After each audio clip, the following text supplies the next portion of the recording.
সূরা নূরের 11 নং 12 নং 13 নং এই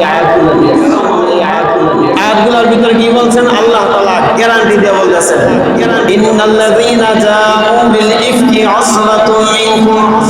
লা তাহসাবুহু শাররান লাকুম বাল হুয়া খায়রুন লাকুম ইন্না অবশ্যই আল্লাহ তাআলা বলেন ও দুনিয়ার মানুষের দল ইন্নাল্লাযীনা জাa'উ বিল ইফকি আসরাতুম মিনকুম দূরের কোন মানুষ এসে তোমার বদনাম ছড়ায় না তোমাদের দলের ভিতর থেকে একজন বদনাম ছড়াইছে বদনাম ছড়ানোর কারণে তোমাদের কোনো ক্ষতি হবে না বাল হুয়া খায়রুল লাকুম বরং আমি আল্লাহ তাআলা এর বিনিময়ে তোমাদেরকে বিনিময় দান করব তুমি ধৈর্য ধারণ করো যতদিন পর্যন্ত ধৈর্য ধারণ করবা বান্দা তোমার পিছনের গুনাহ আস্তে আস্তে আল্লাহ সব মাফ করে দিবে আপনার বিরুদ্ধে একজন বদনাম কয় আপনি ধৈর্য ধারণ করে আপনার গুনাহ মাফ হবে আর তার আমলনামায় গুনার বোঝা ভারী হইতে থাকবে আল্লাহ তাআলা নবীকে বললেন ধৈর্য ধারণ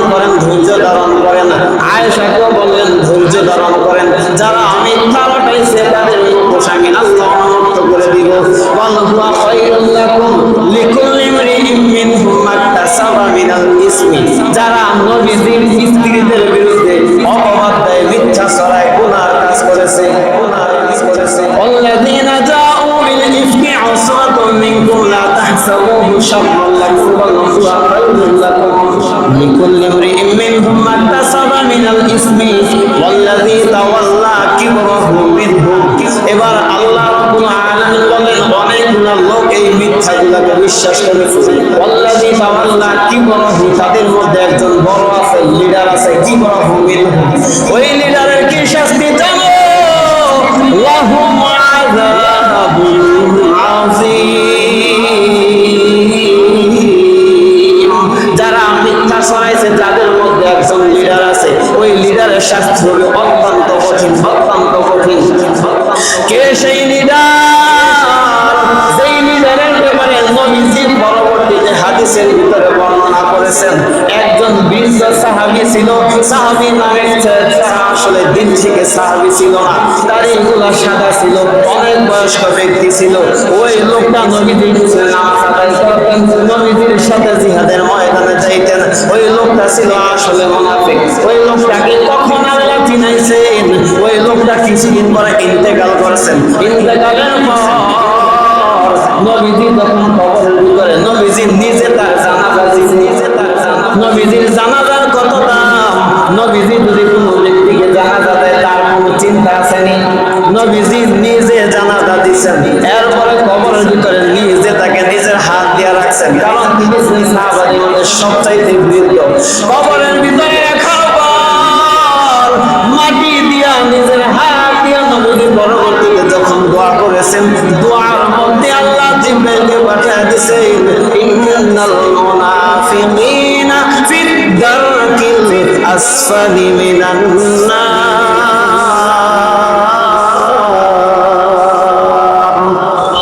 আল্লাহ রাব্বুল আলামিন জানা দিলেন আপনি নবীকে পাঠাইছেন মানুষকে জান্নাতে পাঠানোর জন্য না বরং আপনার দায়িত্ব মানুষকে দাওয়াত দেওয়া কাকে জান্নাত দিব কাকে জাহান্নাম দিব সেটার মালিক আমি আল্লাহ কাকে কোথায় রাখবো সেই দায়িত্ব আমার কিছুক্ষণ আগে যাকে কবরে রাখলেন যার জন্য দোয়া করলেন যার জানাজা আপনি পড়াইলেন আপনি তো জানেন না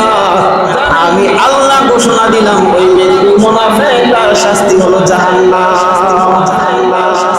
নবীজির স্ত্রীর বিরুদ্ধে অপবাদ রটাইছে আল্লাহ তাআলা একটা সময় প্রকাশ করেছেন এই জন্য মিথ্যা থেকে দূরে থাকতে হবে আল্লাহ তাআলা নবীদের কাছে যখন আয়াত পাঠাইছেন নবীদের বিষয়গুলো ক্লিয়ার হয়ে গেছে এবার নবীজি সাহাবাদেরকে আয়াতগুলো শোনা দিলেন শোনানোর পরে আয়েশার ব্যাপারে তোমাদের আরো কারো কোনো সন্দেহ আছে সবাই বললেন যে না এবার নবীজি নিজে গিয়ে আয়েশাকে তার বাবার বাড়ি থেকে এখানে নিয়ে আসলেন যদি এই রাগ করার কারণে দুজন আলাদা হয়ে থাকতো তাহলে হযরত আয়েশা হয়তো ইতিপূর্বে একটা লোক হাদিস নষ্ট করেছেন কিন্তু এরপরে যে আরো একটা সময় নবী নবীজির সাথে থাকছেন, এই থাকার কারণে লম্বা একটা সময়ের ভিতরে মোট 6 লক্ষের অধিক হাদিস একজন মেয়ে মানুষকে আল্লাহ তাআলা মুখস্থ করার মতো তৌফিক দান করেছেন।